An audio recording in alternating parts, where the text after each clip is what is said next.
how it's going to affect the rest of our life. That has been the question on Brian Ingram's mind ever since he learned about plans for a data center near his home. From that property which we own, it's about 500 feet to the north of us. Today, city officials announced that Google would be the company interested in purchasing Project Spring from the developer.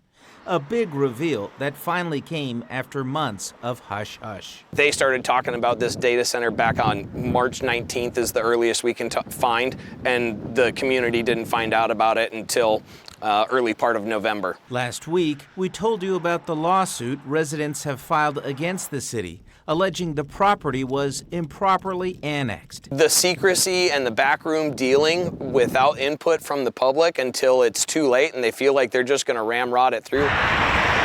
That ramrod feeling has been especially felt by Brian after an exchange he says he had with the mayor. He looked at me and said, "It doesn't matter what you think because you don't get to vote." He literally said that. He said that to me. Ingram lives outside the city limits and therefore doesn't have any direct representation on the city council, despite the city's efforts to rezone the land just down the street. News Channel 8 contacted Mayor Spoon, who declined an on-camera interview, but told us I would have never said that. Jim Spoon looked at me and said, "It doesn't really matter what you want because you don't vote.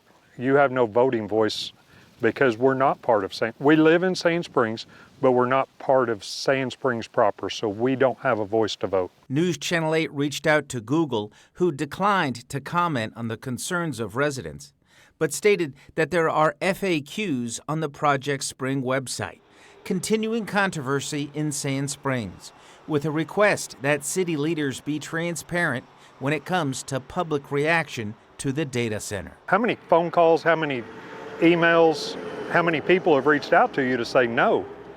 And how many people have reached out to you to say yes?